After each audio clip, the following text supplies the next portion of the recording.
Everyone always gets caught up in the hysteria of the NBA's free agency period and all of the big trades that go down throughout the offseason, which then results in most of us being under the impression that the teams that made the most moves will be the teams that improve the most overall. And I'd be lying if I said I'm not guilty of that phenomena from time to time myself. A lot of the time, though, we see the biggest improvements come internally, with players taking their games to the next level, and breakout seasons happen every year to give their teams an edge that they didn't previously have, and that's exactly what we'll be discussing in today's video. Today we'll be going through all 30 NBA teams, and we'll be picking out the player from each group that is about to have a breakout season this year.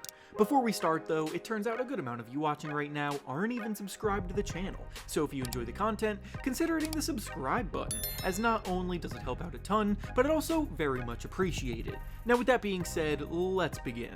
Going in alphabetical order, we'll start with the Atlanta Hawks, and the player about to break out for them this year is Zachary Risachet. Risachet was the #1 pick in the 2024 NBA draft, which was viewed as a relatively weaker draft class all things considered, and his rookie season didn't exactly blow anyone away compared to #1 picks of the past. But this year was also a tale of two halves, with the second half of the season actually seeing him showcase a potentially great two-way wing in the making.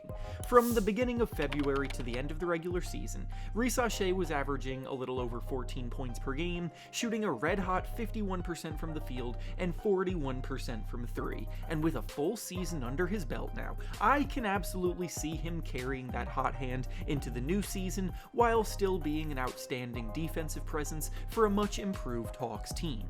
Next is the Boston Celtics, and the player about to break out for them is Baylor Scheierman.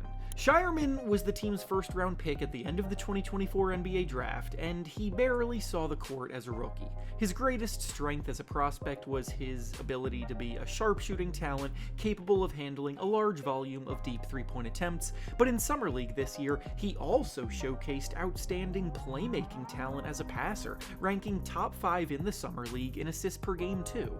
So with the Celtics being so depleted after losing most of their core from either trading them away or watching them leave in free agency, Scheierman is about to have a pretty big role off the bench this year, and more of a green light to showcase his full skill set. Next is the Brooklyn Nets, and the player about to break out for them is Michael Porter Jr. MPJ is basically the choice by default for Brooklyn because of how little talent they really have at the moment, and now that Porter is in a situation where he'll have the green light to shoot whenever he wants to, you can bet your ass he will be taking advantage of that. MPJ should easily put up a career high in points this season, which was previously 19 points per game, and even though the team won't be very good, he'll still be happier than ever because he's doing what he loves without having to hold himself back in Denver's system anymore. Next is the Charlotte Hornets, and the player about to break out for them is Tre Mann. Mann was actually on track to have a breakout year last season, but he suffered a season-ending injury after just 13 games. Back injuries are never a good sign in the NBA, but the Hornets chose to re-sign him in free agency this summer to a 3-year deal, which shows that they have confidence in his ability to return to full health. And if he gets back to full strength, he'll be one of the best bench scorers in the league this year, as someone that exudes creativity and flair on the ball, while still being able to score an efficient 15 points per game.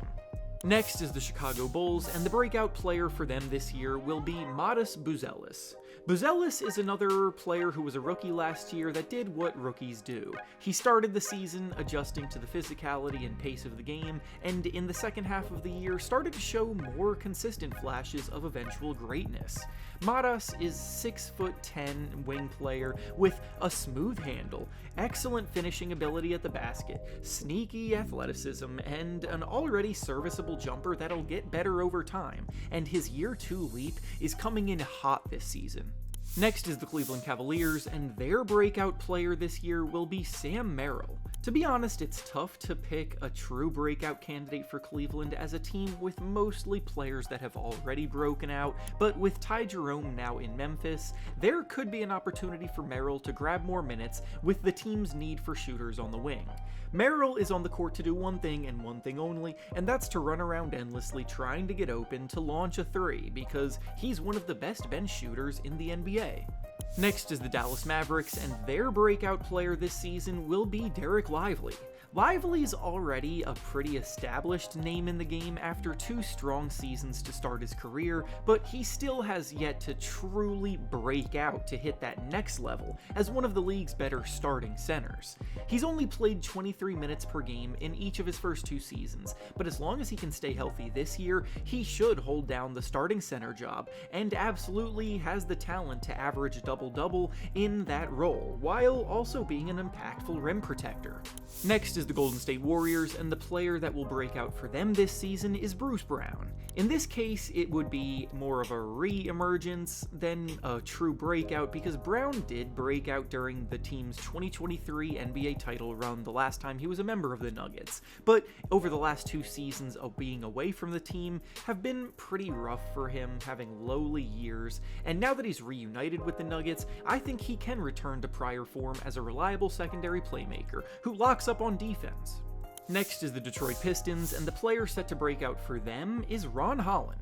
Holland's rookie season was pretty uneventful after being taken 5th overall in the 2024 draft. He was a skinny slasher with a broken jumper, and he couldn't consistently play his way onto the court of a playoff team that took off. This offseason, Holland has put on about 10 pounds of muscle, showing that he's determined to address his weaknesses. He shot the ball much better in Summer League, and with the Pistons losing some key contributors to free agency this offseason, there are minutes up for grabs that I think he'll take and run with. Next is the Golden State Warriors, and the player about to break out for them is Brandon Podziemski.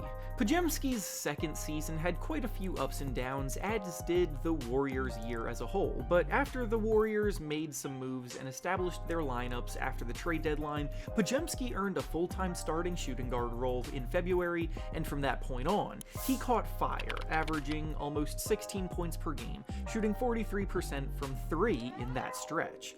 In a full season as the team's starting shooting guard, I believe we will see him put up some big numbers, after showcasing that he's a much better creator than many thought. Next is the Houston Rockets, and the player about to break out for them is Reed Sheppard. Sheppard was the 3rd pick in last year's draft and barely saw the court due to the logjam in the team's rotation, along with the fact that they, as a team, emerged as the 2 seed in the West. They didn't have time to focus on his development as a rookie, but now, after all of the moves they've made this offseason, Sheppard finds himself as one of the only playable guards they have left on their bench, so he's going to be a pivotal 6th man, and I'm confident he'll succeed in this role because he was the 3rd pick for a reason after all. Next is the Indiana Pacers, and the player about to break out for them is Jay Huff. Jay Huff was an afterthought through 3 years of his NBA career, bouncing around from team to team, spending most of his time in the G League playing sparingly at the NBA level. But last year, he finally carved out a role in the Grizzlies rotation and showed he could be one of the better stretch big men on a team's bench. Now that he's in Indiana, he's being looked at as Miles Turner's replacement all of a sudden, and while it's unlikely he'll be as good as Turner was, he's an athletic, sharpshooting big man that has hit over 40% of his threes and poses as a real threat as a floor spacer. Next is the Los Angeles Clippers, and the player about to break out for them is Patrick Baldwin. I'll be honest, there are no real breakout candidates on this Clippers roster, which is filled with either over-the-hill veteran players that have already broken out, or players that are in their prime that have already broken out. With the Kawhi Leonard saga currently still up in the air, there is a chance Baldwin could see the floor more if Leonard's status with the team changes, but realistically, this is a team that's set in stone.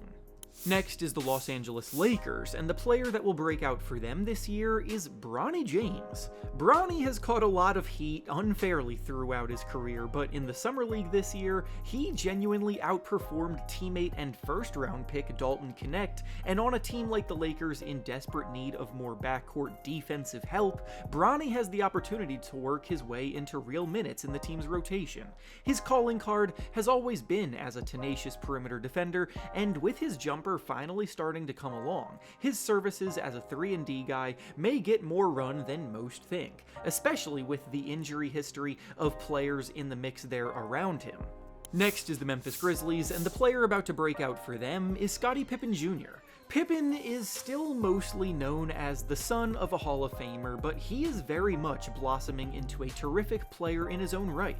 I don't think many people are aware of this, but Scottie Pippen Jr. actually led the Grizzlies in scoring in their first-round playoff series against the Thunder this year, and with Desmond Bane gone, he's due for an even bigger role as a secondary playmaker and highly efficient three-level scorer who can play next to Ja Morant or take the reins when Morant is on the bench.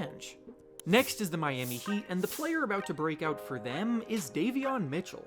Mitchell's career was headed in a dark direction in 3 seasons playing with the Sacramento Kings, gradually playing less and less, and seeing his production dip in that same time frame. So when he got traded to Miami, he got a fresh start on a team willing to actually give him a chance, and he's ready to explode in this new role. He'll likely be the team's 6th man this year, coming in and immediately locking up the opposing team's best ball handler, and on offense, he shot the ball better than ever before in his short stint with Miami last year, which may be a sign that his confidence is through the roof on a team that now actually believes in him. Next is the Milwaukee Bucks, and the player about to break out for them is Kevin Porter Jr. Damian Lillard is gone, and the Bucks didn't make any moves to significantly replace him, meaning that they feel comfortable with Porter Jr. as their new starting point guard.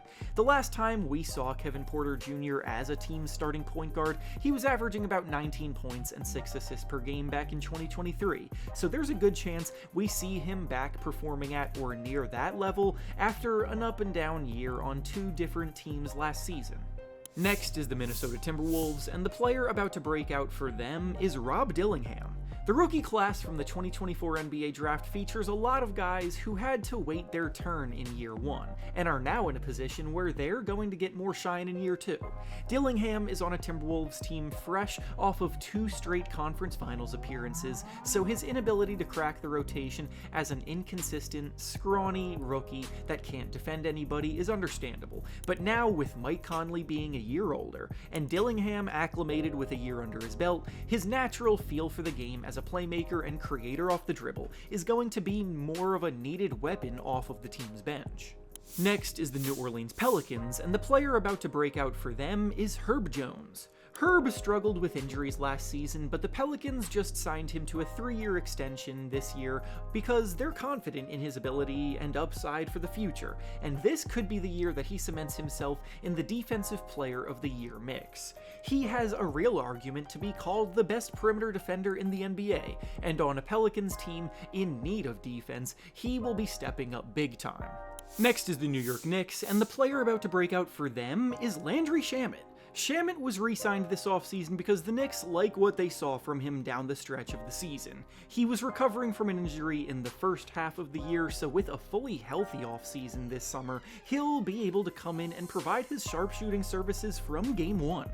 Next is the Oklahoma City Thunder, and the player about to break out for them is Chet Holmgren. Holmgren is already a great player, and he played a massive role in the Thunder winning the title as their defensive anchor, posing as a shot-blocking force. But offensively, I still think there's another level he can hit. Injuries held him out over half of the team's games last regular season, and he shot the ball abnormally worse than what we're accustomed to seeing from him. So when he comes back shooting the ball more efficiently from 3, it will open things up even more for him to attack off the dribble with his wing-like handle for a 7-footer. Next is the Orlando Magic, and the player about to break out for them is Jalen Suggs. The point guard position has been a weak point for the Magic for years, and after the team signed Tyus Jones in free agency to address it, we'll now see a fire lit under Jalen Suggs, who is now feeling the pressure to step his game up on the offensive end. 2 seasons ago, in a reduced role, he did shoot the ball pretty well, hitting 40% of his threes, and this season, he put up a career-best 16 points per game, but he shot the ball pretty poorly overall. I think this upcoming year is the season where we see Suggs start to put everything together, progressing even further as a scoring threat, and doing so in a similarly efficient level to what we saw from him in 2024, all while still being a lockdown perimeter defender. Next is the Philadelphia 76ers, and the player about to break out for them is Adem Bona. Bona was a second-round pick in 2024 who by the end of last season was playing regularly. He wasn't expected to be a rotation player so fast, but on a per-minute basis last season, he was one of the league's best shot blockers, using his absurd length and explosive bounce to his advantage. There's a very good chance that he will win the backup center job behind Joel Embiid this season, and with Embiid's nagging knee issues, the backup center position in Philly will always be asked to start games here and there. Next is the Phoenix Suns, and the player about to break out for them is Colin Gillespie. I don't blame you if you tuned out of the Suns season down the stretch of last year because of how disappointing they were, failing to even make the play-in tournament. But one change they made late last season was they inserted Colin Gillespie into their starting lineup, and things actually started to look functional for once. There's nothing spectacular about Gillespie at first glance as an undersized lead guard that lacks top-end athleticism, but he's just an incredibly smart and fundamentally sound floor general that knows how to initiate an offense, and he hits 40% of his threes on top of it. So the fact that he's one of the only point guards left on their roster right now leads me to believe that they still believe in him. Next is the Portland Trailblazers, and the player about to break out for them is Deni Avdija. Avdija got his first taste of being a team's #1 option last year, and now going into next season, he's set to assume that role from the get-go, and I'm confident he's going to outperform a lot of people's expectations. Deni is starting to put everything together as a big-bodied playmaking wing that is shooting the ball with more confidence than ever, after averaging 20 points, 8 rebounds, and 4.5 assists per game once the 2025 calendar year began, and I think we can absolutely see those kind of numbers from him over the course of a full season now. Next is the Sacramento Kings, and the player about to break out for them is Keon Ellis. Ellis is quietly becoming one of the Kings' most important players as one of the few plus defenders in their rotation, who also happens to hit 43% of his threes. This could easily be a year where the Kings end up selling off some of their best players by the trade deadline, and Ellis's role figures to only get larger over time. Next is the San Antonio Spurs, and the player set to break out for them is Julian Champagnie. The Spurs are going to find themselves in desperate need of shooters on the floor, with most of their backcourt being subpar from the three-point line, and to balance that out, Champagnie should hear his name called a lot more often. Last year, he scored a career-best 10 points per game, attempting a career-best 6 threes per game, hitting them at a 37% clip, and after he hit 40% of his threes as a rookie, this is a player comfortable taking a higher volume of three-point attempts, which is necessary as a skill on this Spurs roster in particular. Next is the Toronto Raptors, and the player about to break out for them is Jacoby Walter. Walter is a flamethrower of a young scoring talent who experienced the inconsistencies that all young rookie scoring guards go through last year.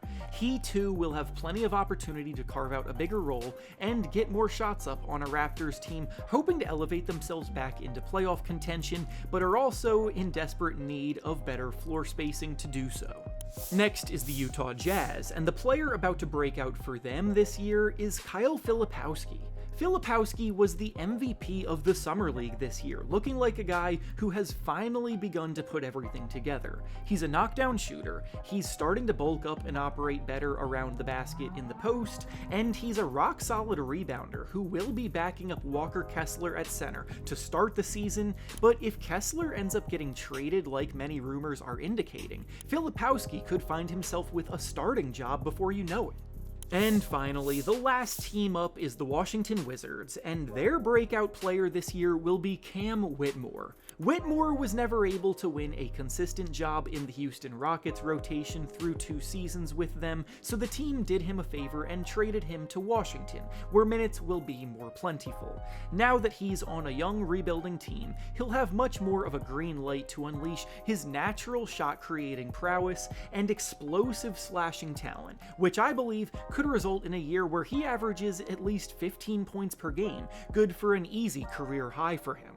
And with that being said, that's all I have for you today. Make sure to like the video, subscribe to the channel, and comment down below which players you think are about to emerge this season with breakout years. Thanks for watching, and I'll see you all next time.